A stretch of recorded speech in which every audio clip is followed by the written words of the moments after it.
Avis vascular centre మన దేశంలోనే the best varicose vein hospital. కుంభకోణాలు లేని పార్టీ అని అంటారు. మీరే చాలాసార్లు డిగ్నిటీ ఉన్న పార్టీ బీజేపీ అని మీ బీజేపీ నేతలు అందరూ ఓన్ చేసుకుంటున్న విషయమే.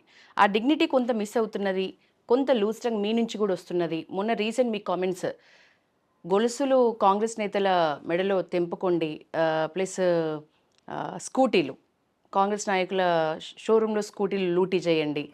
సో ఈ స్టేట్మెంట్, అంటే ఇట్లాంటి స్టేట్మెంట్ ఇంకొకటి పక్కన ఇంకొక బీజేపీ నేత నిజామాబాద్ ఎంపీ కూడా చాలా లిమిట్ దాటే రేవంత్ రెడ్డిని విమర్శిస్తున్నారు. పొట్టోడని, రాజశేఖర రెడ్డి ఘోషకి పనికిరాడని, ఇట్లా అంటే ఈ సంస్కృతి బీజేపీది కాదు అని మీరు చెప్తున్న పరిస్థితి. మరి ఈ కామెంట్స్ని మీరు ఎట్లా ఓన్ చేసుకుంటారు? రైట్, మంచి ప్రశ్న అడిగారు. ఓకే, ఎంపీ గారు అంటే అతను వ్యక్తిగతంగా క్లారిటీ ఇచ్చుకుంటారు. నేను చెప్తున్నాను, నేను ఎక్కడ కూడా ఆ పదాలు వాడలేదు. గౌరవనీయ ముఖ్యమంత్రి గారిని ఎప్పుడు అట్లాంటి పదాలు వాడండి. అంటే కొద్దిగా రాజ్యాంగబద్ధంగా ఉన్నతమైన పదవుల వల్ల నేను వాడను. నేను అన్నది ఇప్పుడు మీరు పదాలు ఇప్పటివరకు చాలా మీడియాలో చెప్పాను, మీరు సరి చేసుకోండి. నేను ఎత్తుకెళ్ళమనలేదు, తీసుకెళ్ళమన్నాను. ఓకే, నేను దానికి న్యాయ విచారణకు కట్టుబడి ఉన్నాను. నేను న్యాయ నిపుణుల సలహాలు తీసుకొని మాట్లాడుతున్నాను. తేడా ఉంది బాగా ఎత్తుకెళ్ళడానికి, తీసుకెళ్ళడానికి. అయితే తీసుకోమని చెప్పినారు కదా సార్, మళ్ళీ అదే చెప్తున్నాను. దానికి ఇప్పటి కూడా కట్టుబడి ఉన్నాను యశోద. ఈ మళ్ళీ మీ ద్వారా ఐ డ్రీమ్ ద్వారా చెప్తున్న తెలంగాణ ప్రజలందరికీ నేను ఏ మాటలు అయితే చెప్పాను, 2 మాటలు కట్టుబడి ఉన్నాను. ఈరోజు ఇంకొకటి చెప్తున్నాను, ఆటో డ్రైవర్లు ఇప్పటిదాకా చర్చ జరిగింది. ఆటో రిక్షా డ్రైవర్లు కూడా మీరు ప్రశ్నించండి. ఎక్కడైతే కాంగ్రెస్ నాయకులు ఉన్నతమైన పదవులు ఉంటారో, మీ దగ్గర ఓట్లు పొందినరో, సంవత్సరానికి 12,000 ఇస్తామని. నేను ఏమంటున్నాను, రాజకుటుంబం, మీ భారతదేశ రాజకుటుంబం అంటే 65 ఏళ్ళు పరిపాలించారు. ముత్తాతలు, నానమ్మలు, తండ్రులు, తల్లులు, రాజకుటుంబం వారసులు ఇద్దరు వాగ్దానం చేశారు. రాజకుటుంబ వారసులు, యువరాణి గారు, యువరాజు గారు. 18 సంవత్సరాల అమ్మాయిలకు వాళ్ళు ఏదో పాపం షేరింగ్ ఆటోలలో వెళ్ళలేక, లేకపోతే బస్ స్టాప్లలో ఉండి బస్సుల గురించి వెయిట్ చేయలేక, ఇరుకిరుకు బస్సులలో పోలేక నమ్మినరు అన్నమాట. స్కూటీలు అది పెద్ద బడ్జెట్ కాదు. 3 సంవత్సరాలలో సుమారు 12 లక్షల రూపాయలు, 12 లక్షల కోట్లు అయిపోయినాయి. ఆడబిడ్డలకు సుమారు ఒక 1,000-2,000 కోట్లు పెడితే స్కూటీలు వస్తాయి. నేను అన్నది ఏంటంటే, నమ్మకం అనేది ప్రజాస్వామ్యం మీద ఇట్లాంటి నాయకులు, ఇట్లాంటి పార్టీలు ఉంటే రాను రాను ప్రజాస్వామ్యంలో నమ్మకం పోతుంది. నాయకుల మీద నమ్మకం పోతుంది. అంటే రేపు పిల్లలు ఎవరిచ్చినా, నిజాయితీ పరులు ఇచ్చినా నమ్మరు. నిజాయితీ పరులు ఇచ్చినా నమ్మరు. వాళ్ళు ఎట్లా నియ్యరు. మళ్ళీ ఒకసారి చెప్తున్నాను, తెలంగాణ వ్యాప్తంగా కాంగ్రెస్ వాళ్ళ షోరూమ్లు ఎక్కడుకుంటే అక్కడికి వెళ్ళండి, స్కూటీలు తీసుకోండి, బిల్లు వేపియండి. అనుమూల రేవంత్ రెడ్డి బిల్లు మీద ఉండాలి, బట్టి విక్రమార్క అని రాసి ఉండాలి, పొంగులేటి శ్రీనివాసరెడ్డి అని ఉండాలి, ఉత్తమ్ కుమార్ రెడ్డి అని ఉండాలి, సీతక్క అని ఉండాలి. ఆ బిల్లన్నీ నాకు పంపించండి, నేను రాష్ట్ర ప్రభుత్వంతో డబ్బులు ఇప్పిస్తాను. చెప్పిన వాగ్దానాలు వాళ్ళు, ఆ వాగ్దానం వల్ల ఓట్లు వేయించుకుంది వాళ్ళు, ఆ వాగ్దానం వల్ల అధికారం అనుభవిస్తున్నది వేరు, జడ్ సెక్యూరిటీ భద్రతలలో ఉన్నారు వేరు, పెద్ద పెద్ద ప్యాలెస్ల నివాసం ఉంటున్నారు వాళ్ళు, మంత్రుల క్వార్టర్ల నివాసం ఉంటున్నది వాళ్ళు, లక్షలాది రూపాయల జీతాలు తీసుకుంటుంది వాళ్ళు. ఎవరు? ఆ ఆడబిడ్డలు ఓట్లు వేయడం వల్ల. మిమ్మల్ని నమ్మి ఓట్లు వేసారు. ఇవ్వండి, ఇవ్వకపోతే తీసుకెళ్ళండి. కాంగ్రెస్ వాళ్ళ షోరూమ్లో అయితేనే వాళ్ళు బిల్లు ఇస్తారు. ఇప్పుడు ఎట్లయితే తెలంగాణ కాంట్రాక్టర్లకు కాంగ్రెస్ వాళ్ళకి బిల్లు ఇస్తున్నారో బిల్లు ఇవ్వమంటున్నాను, తీసుకెళ్ళండి. బరాబర్ చెప్తున్నాను, ఇప్పటి కూడా చెప్తున్నాను, మాట మీద కట్టుబడి ఉన్నా. మీరు అవసరమైతే న్యాయ విచారణకు నేను ఇంతకుముందు కూడా సిద్ధంగా చెప్పాను. ఒక సుప్రీంకోర్టు లేదు, హైకోర్టు మాజీ న్యాయమూర్తితో, లేకపోతే ప్రస్తుత న్యాయమూర్తితో కమిటీ చేద్దాం. రెండోది బంగారం అన్న, నేను తెప్పుకోపోమలేదు, తీసుకుపోమన్నారు, తీసుకెళ్ళమన్నాను.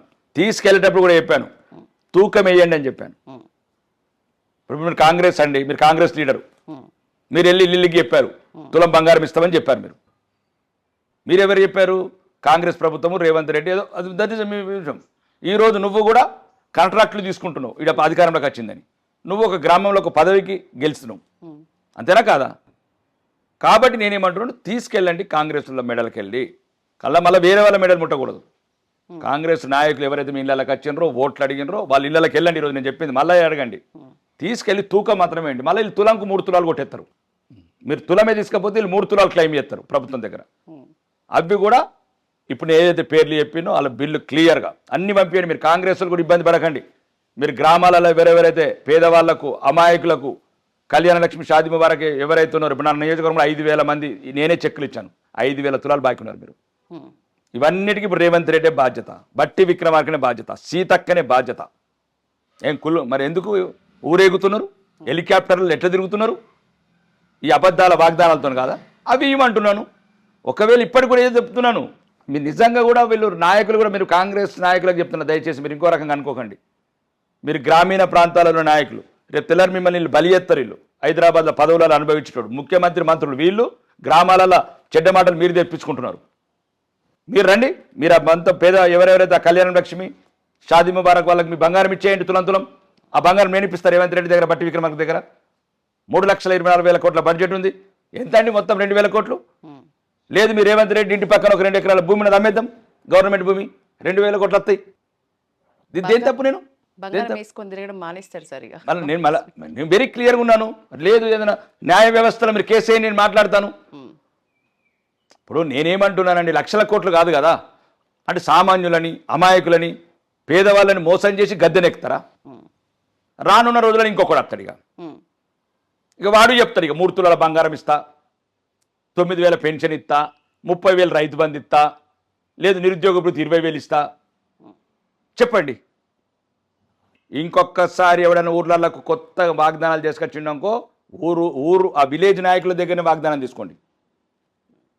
ఎవడైతే మీ ఇంటికి వస్తాడో ఓటు గురించి, గ్రామీణ ప్రాంతాలలో మేము ఎవరైతే మోసం చేస్తారో వారితోనే కాగితం రాయించుకోండి. దళితుడిని ముఖ్యమంత్రి చేసిండ్రా? 3 ఎకరాల భూమి ఇస్తామన్నారు, చేసిండ్రా? ఇచ్చిండ్రా? ఇవ్వలేదు. ఇంటికో ఉద్యోగం అన్నారు, ఇచ్చిండ్రా? కేజీ టు పీజీ విద్య అన్నారు, ఇచ్చారా? నిరుద్యోగ భృతి అన్నారు, ఇచ్చారా? మరి ఒకటి మీద ఒకటి ఇట్లనే అబద్ధాలు ఆడుకుంటా, లక్షల కోట్ల అప్పు చేసుకుంటా, లక్షల కోట్ల అవినీతి చేసుకుంటా, ఇంకెన్నొద్దులు మోసం చేస్తారు మా తెలంగాణ ప్రజల్ని, అమాయక ప్రజలని. నా బాధ, నా ఆవేదన.